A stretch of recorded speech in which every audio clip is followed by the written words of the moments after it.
Well, turning now to a controversy brewing in Minnesota over a candidate, her marriage status, and allegations of immigration fraud.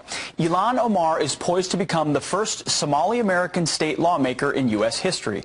But now questions surround her alleged marriage to two men at once, with accusations that one of those marriages is to her own brother, so that he could get into the U.S. Would be immigration fraud. Here to help us make sense of all this is Preya Samsundar. She's a writer who's been following this story very closely on news site Alpha News, Minnesota. Good morning, Preya. How are you? Good morning. Thank you guys so much for having me on. You've been working very hard on this story. It's a big local story in Minnesota. What is being uncovered? Obviously, it's historic that she's the first female Somali woman elected. What have you found that could be problematic?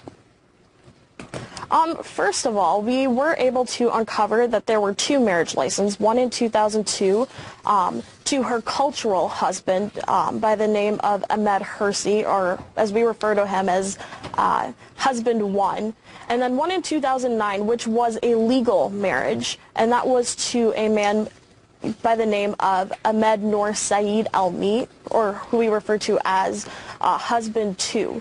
As far as we know, there has been no attempts made to divorce Husband 2, and what we do know is that Husband 2 did attend North Dakota State University at the same time as Ilhan Omar. So you've got two marriages, which is not legal, and also allegations that the reason for the second marriage was to get her brother, so she would be marrying her brother, if that is true, to help him come to the United States. Was that how it's put together? Yes.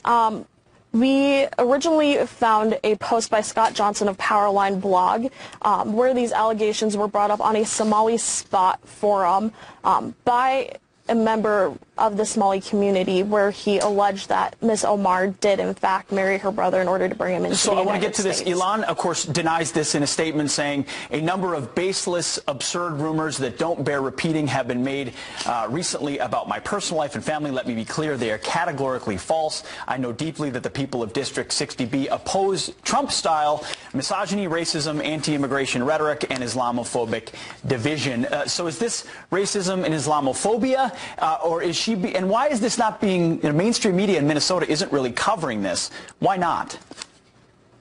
I have to say that I think that mainstream media here in Minnesota, they're afraid of being referred to by those Donald Trump-style tactics. I have to tell you, my investigation into the Ilhan Omar controversy has nothing to do with where she's from, the color of her skin, her gender, or her faith. It has to do with a young woman who has said that she wants to run for public office, and there are discrepancies in her background that do allege that she did marry her brother in order to bring him to the United States, therefore committing marriage and immigration fraud. Preya Samsundar, good old-fashioned investigative journalism at Alpha News. Thank you very much for joining us. We'll be following this story even more. Thank you, guys. You got it.